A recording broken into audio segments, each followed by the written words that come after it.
Well, giddy up, everybody, because today we're going to talk about, Okay, I'm not going to talk like this. Hello, everyone. Welcome back to Strange Wonders, I guess. I don't know. I never know what to classify these things. But anyway, I'm your host, as always, Mr.G, and today we're talking about everyone's favorite farm animal, the horse. Horses are members of the equine family. They're percydactyls, meaning their closest relatives are rhinos. Notably, alongside humans and elephants, horses have one of the best documented evolutions, as we have bones of basically every step in the process of where we get to today. The modern horse originated in North America before spreading around the world, but horses eventually went extinct in America, only coming back when Europeans brought some over and they got out and became feral. Though since horses lived here before, it wasn't that big an issue, and they're not really a pest like other introduced species. Horses are built for moving, as they're famous for their speed and stamina.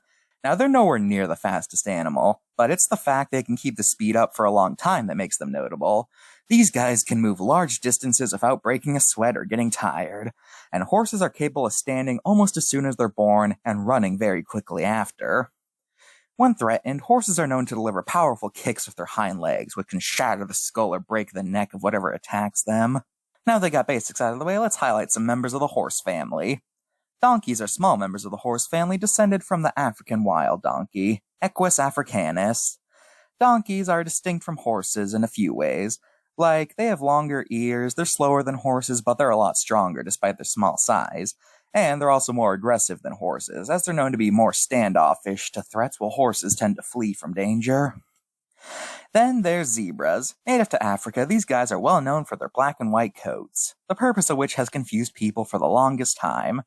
For a while, it was thought that it was some sort of defense mechanism from predators, as the idea was that when a herd of zebras start running, the stripes would make the zebras blurry and therefore hard to pick out.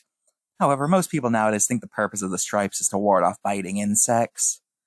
Now let's get into human relations. Horses and humans go way back. We've been domesticating them basically ever since we found them. Well, not as soon as we found them. Back then, we didn't really distinguish any animal. All animals were just food to us. But then some animals we were like, maybe we could use this for something else. And horses were some of them.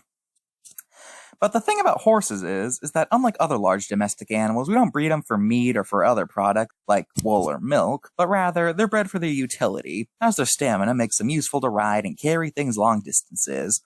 Like cats and dogs, there's many breeds of horses that have been bred over the years in many different countries, usually being bred to fill different roles, like being for farming or being used for combat, with horses being a pretty common thing to see in battlegrounds before modern vehicles started to become a thing.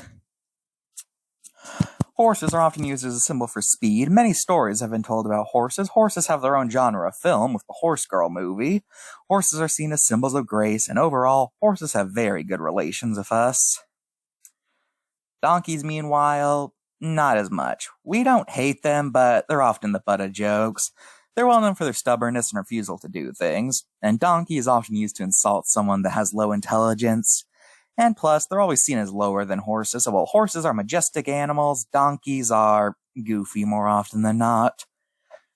Zebras are a common sight in media, though they're usually often portrayed as just being horses with a different coat of paint, often ignoring the nuances between horses and zebras. And honestly, despite how common they are in media, they're one of those animals that are common, but I can't really say they have a recurring theme or stereotype to them like other famous animals. Probably because people don't really differentiate zebras into the domestic horse. So that's horses for you. Giddy up, partner. Yee-haw!